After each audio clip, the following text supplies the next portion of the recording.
ବ୍ରହ୍ମା ସର୍ଜନାରେ ବ୍ରହ୍ମାଣ୍ଡେ କାହିଁଛି ଆଉ ମୋ ତନୟ ସରି।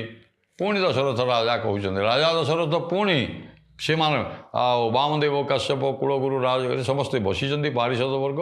ପୁଣି ଦ୍ୱିତୀୟ ପଦରେ ଏଇ କଥାଟି ପୁଣି କ'ଣ ଆଉ କହୁଛନ୍ତି ଦେଖନ୍ତୁ।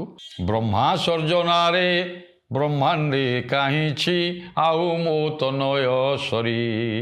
ବାମେ ବାମଦେବ ଧନୁକୁ ଭାଙ୍ଗିଲା, ବାମେ ବାମଦେବ ଧନୁକୁ ଭାଙ୍ଗିଲା, ବାମେ ଭୃଗୁପତି ହାରି ବସୁପତି ସମସ୍ତ, ବସୁପତି ସମସ୍ତ ବସୁ ସେବିବେ ସେବକ। ଚମତ୍କାର ବର୍ଣ୍ଣନା ଆଜ୍ଞା। ଶବ୍ଦ ମୁଁ କହିଲି ଯେ କହେ ଉପଇନ୍ଦ୍ର ବଞ୍ଜ ମୁଁ ଲଭିଛି, ଶବଦ ସମୁଦ୍ର ପାର ତରଣୀ କୂଳ ଆଶ୍ରେ ବାହାରୁ। ଭଗବାନ ରାମଚନ୍ଦ୍ରଙ୍କର ଶରଣାପନ୍ନ ହେଇକିରି